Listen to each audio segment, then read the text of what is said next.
Hello வணக்கம், இது உங்கள் சிவி ஜோன். எல்லாரும் எப்படி இருக்கீங்க? எப்பா இனியா ட்விஸ்ட்டுக்கு மேல் ட்விஸ்ட்டாக நடக்குதுன்ற மாதிரி ஒரு சம்பவம் நடந்திருக்கு. என்னன்னா, பிக் பாஸ் வீட்டில் வந்துட்டு ஒரு அன்பு கேங்குன்றது ஒரு பயங்கரமான ஒரு பவர்ஃபுல் கேங்காக வந்து ஃபார்ம் ஆகிட்டு இருக்கு. இந்த கேங் எல்லாரும் சேர்ந்து அங்கே யார் யாரெல்லாம் தனியாக விளாட்றாங்களோ எல்லாரையும் வந்து ஒன்று அவங்க கேங்கோட சேர்த்துக்கிறாங்க, இல்லை அடிச்சு தூக்கிடுறாங்க.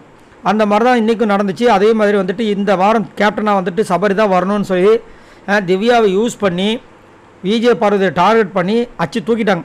சரிங்களா? உண்மையிலே அடித்து கண்ணெல்லாம் வீங்கி பாவம் அந்த பொண்ணு நொந்து போயிடுச்சு. இப்போ என்னென்னா, சாண்ட்ராக்கு ஒரு சில விஷயங்கள்லாம் வந்துட்டு மைண்டுக்குள்ளே வருது. என்னென்னா, விக்கல் சக்கரம் சாண்ட்ராவை பார்த்து சொல்லியிருக்காரு, திட்டிருக்காரு. சீக்ரெட் டாஸ்க்குன்ற மாதிரி விஷயங்கள் இதுக்கப்புறமும் ஏதாவது எடுத்து வந்தீங்கன்னா உங்கள் பொட்டி போட்டு தூக்கி விசிறடிச்சிடும் வெளியே அப்படின்னு இருக்காரு. சுபிக்ஷா வந்து என்ன சொல்லியிருக்காங்க, உங்களை சும்மா விட மாட்டேன் இதே டாஸ்க் இல்லைன்னா அப்படின்னு சொல்லியிருக்காங்க. அதுக்கப்புறம் விஷ பாட்டல்னு இருக்காங்க.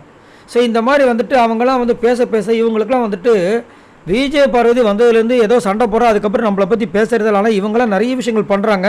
அது மட்டும் இல்லாமல் காலையில் தலை டாஸ்கில் வந்துட்டு அப்படியே குரூப்பாக சேர்ந்து இந்த பொண்ணை அட்டாக் பண்ண மாதிரியே இருக்குது. ஏன்னா திவ்யா அப்படியே வாக்கர் கொடுத்துட்டாங்க, இல்லை எனக்கு செட் ஆகாதுன்ட்டு. அப்படின்னு இருக்கும்போது இது ஏதோ வந்து இடிக்குதேன்ற மாதிரி யோசிச்சு கடைசியில் வந்து என்ன பண்ணிட்டாங்க, விஜய் பார்வதி கூட கை கொடுத்துட்டாங்க. என்னையா நடக்குது உண்மையாக அப்படி கேட்டிங்கன்னா ஆமாம். ஸோ இப்போ பார்த்தீங்கன்னா பயங்கரமான ஒரு சம்பவங்களாக போயிட்டு, அதாவது டைரக்ட் நாமினேஷனை யாரை போடலாம், அதுக்கப்புறம் யார் யார் கரெக்டாக வந்து செய்யலாம். ஏன்னா அன்பு கேங்க உடைக்கணும்னு சொல்லிட்டு முன்னாடியே முடிவு பண்ணாங்க. இப்போ வந்து விஜய் பார்வதி கூட கை சேர்த்து நீ சொல்லு பார்வதி யாரை என்ன தூக்கலாம் அப்படின் போது எத்தனை நான் முதலேருந்தே சொல்லிட்டு இருக்கேன்னு சொல்லிட்டு அந்த ஒத்த கண்ணை வச்சு அந்த பொண்ணு பேசிகிட்டு இருக்காங்க. ஸோ ஃபஸ்ட்டு சாண்டர் என்ன சொல்கிறாங்க, எனக்கு டைரக்ட் நாமினேஷன் பவர் இருக்குது, ஏன்னா நாமினேஷன் ஃப்ரீ பாஸ் வந்து பிரஜனுக்கு நான் கொடுக்க போகிறேன். ஸோ அதில் நான் வந்து ஃபஸ்ட்டு கனி அடிச்சிடறேன்ட்டாங்க. இன்னும் அது ட்விஸ்ட்டாக இருக்கேன்ற மாதிரி இருந்துச்சு. அதுக்கப்புறமா இல்லை கனியை போட்டால் கூட கனிக்கு வந்து வெளியில் வந்து சப்போர்ட் இருக்கும், சுபிக்ஷாவை போடணும், அப்போ தான் சுபிக்ஷா வந்துட்டு வெளியே போகுன்ற மாதிரி பேசிட்டாங்க. ஏன்னா நேற்று வந்து சொல்லியிருப்பார், பிரஜன் சொல்லியிருப்பார், சுபிக்ஷா வந்து சிம்பத்தின்ற ஒரு விஷயத்தை வச்சு அவங்க வந்து ஒரு வேலை பண்ணிகிட்ருக்காங்க, அந்த பொண்ணை நம்ம அடித்து தூக்கணும் அப்படின்னு. இப்போ சாண்ட்ரா வந்து ஒரு முடிவு பண்ணிட்டாங்க, அதை விஜய் பார்வதி சொல்லிட்டாங்க. ஃபஸ்ட்டு கணினாங்க, அதுக்கப்புறம் வேண்டான்னு சொல்லிட்டு சுபிக்ஷா வந்து டைரக்ட் நாமினேட் பண்ணுறான் அப்படின்ட்டாங்க. அதுக்கப்புறம் விஜய் பார்வதி என்ன சொல்லியிருக்காங்கன்னா, ரம்யாவையும் விக்ரமையும் நாமினேட் பண்ணணும் அப்படின்னு சொல்லிட்டாங்க. விக்ரமை தூக்கிறதுக்கு பிளான் பண்ணிட்டாங்க. கமருதீன் அப்போ என்ன சொல்கிறாரு, நான் அப்போ அரோராவும் எஃப்ஜேவும் சொல்கிறேன், சுபிக்ஷாவும் சொல்கிறேன்னாரு. அதுக்கப்புறம் இல்லை அரோரா வேண்டாம், எஃப்ஜேவும் சுபிக்ஷாவும் தூக்கிடலாம் அப்படின்ற மாதிரி வந்துட்டு அவர் வந்து ஒரு ஐடியா போடுறாரு. திவ்யா வந்து அப்போ நான் விக்ரம் சுபிக்ஷாவை நான் போடுறேன் அப்படின்ற மாதிரி வந்து பேசி யாரை போட வேணாம் அப்படின்னு அவங்க வராங்க அப்படின்னா, வினோத், அமித் ப்ரோ, அரோரா இவங்களெல்லாம் வந்துட்டு அதாவது சென்டர் ஆஃப் த இதில் இருக்காங்க, இவங்களெல்லாம் நம்ம தொடக்கூடாது அப்படின்ற மாதிரி ஒரு முடிவு எடுத்து பயங்கரமாக வந்து பேசுகிறாங்க.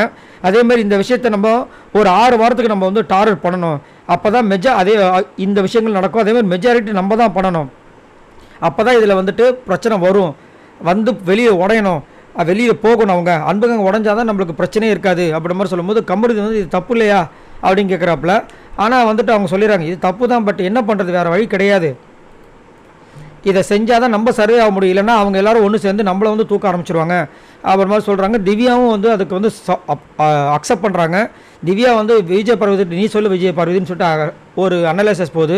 எல்லாமே நம்மளுக்கு காண்பதெல்லாம் கனவா அப்படின்ற மாதிரி இருக்குது. பிரஜன் வந்துட்டு விஜய் பார்வதிக்கிட்ட நல்லா பேசுகிறாரு, என்ன நடக்குது ஒன்றுமே புரியலையப்பா அப்படின்ற மாதிரி இருந்துச்சு. பட் சமயம் மாசாக போயிட்டுருக்கு. இதை பற்றி உங்களோட கருத்தை சொல்லுங்கள். ஸோ இந்த கேங் எப்படி இருக்குது, ஸோ அந்த கேங்கை உடைக்கிறதுக்கு இந்த மாதிரி ஒரு பவர்ஃபுல்லான ஒரு கேங் ஃபார்மாக இருக்குது, இதை பற்றி என்ன நினைக்கிறீங்க?